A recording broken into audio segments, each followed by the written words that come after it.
करुणा मुंडेंना देखील या ठिकाणी मतं मिळाली आहेत। बारामतीमध्ये सुनेत्रा पवारांना आतापर्यंत 78,528 मतं मिळाली आहेत। नोटाला 153, बिचुकलेंना 65, करुणा मुंडे यांना 68 मतं मिळालेली आहेत। बारामतीमध्ये सुनेत्रा पवार यांना आतापर्यंत 78,528 मतं मिळाली आहेत। तर बारामतीमध्ये सुनेत्रा पवार यांच्या विरोधात कोणत्याही मोठ्या पक्षाचा नेता नव्हता, काही अपक्ष होते।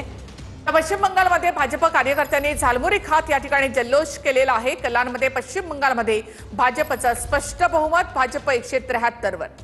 तर हेच कल कायम राहिल्यास इतिहासात पहिल्यांदाच बंगालमध्ये भाजपची सत्ता स्थापन होणार आहे आणि भाजपचं पश्चिम बंगाल जिंकण्याचं स्वप्न पूर्ण होणार आहे।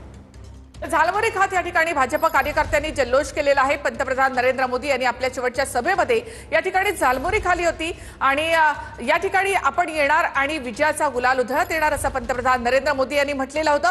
पश्चिम बंगाल जिंकण्याचं भाजपचं स्वप्न असं पूर्ण झालंय। पश्चिम बंगालची निवडणूक ही पंतप्रधान नरेंद्र मोदी यांच्या चेहऱ्यावर लढवण्यात आलेली होती। तर केरळमध्ये कलांमध्ये काँग्रेस बहुमतात। तर केरळमध्ये डाव्यांच्या एकमेव गडाला काँग्रेसनं सुरुंग लावलेला आहे। तर केरळमध्ये कलांमध्ये काँग्रेसला बहुमत। तर केरळमध्ये 10 वर्षांनंतर सत्ता परिवर्तन होतंय, डाव्यांच्या हातून केरळम निसटलंय। तर एकमेव राज्य होतं ज्या ठिकाणी डाव्यांचं सरकार होतं।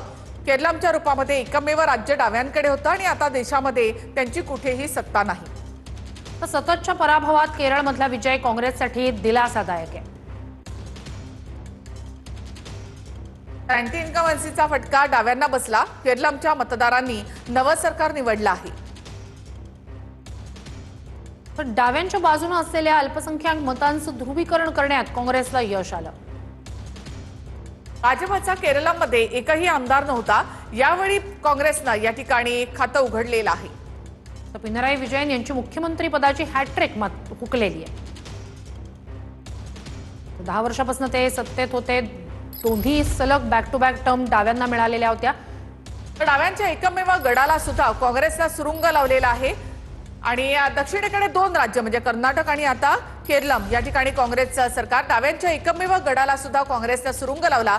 एका विजयाची काँग्रेसला या ठिकाणी गरज होती आणि केरळमध्ये राहुल गांधी, प्रियंका गांधी यांनी केलेला प्रचार आणि डाव्यांचा एकमेव गड सुरुंग लावत काँग्रेस या ठिकाणी सत्ता स्थापन करते।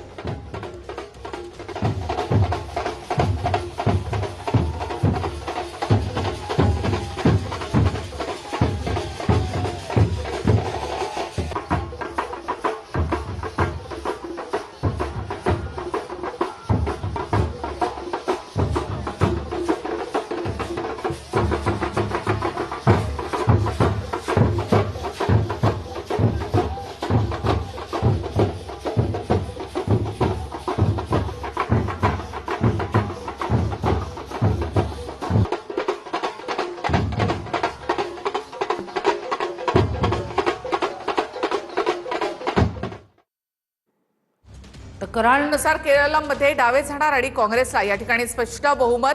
तर केरळमध्ये काँग्रेसचा जल्लोष सुरू झालेला आहे, तर पश्चिम बंगालमध्ये भाजपच्या कार्यकर्त्यांनी जल्लोष सुरू केलाय। तर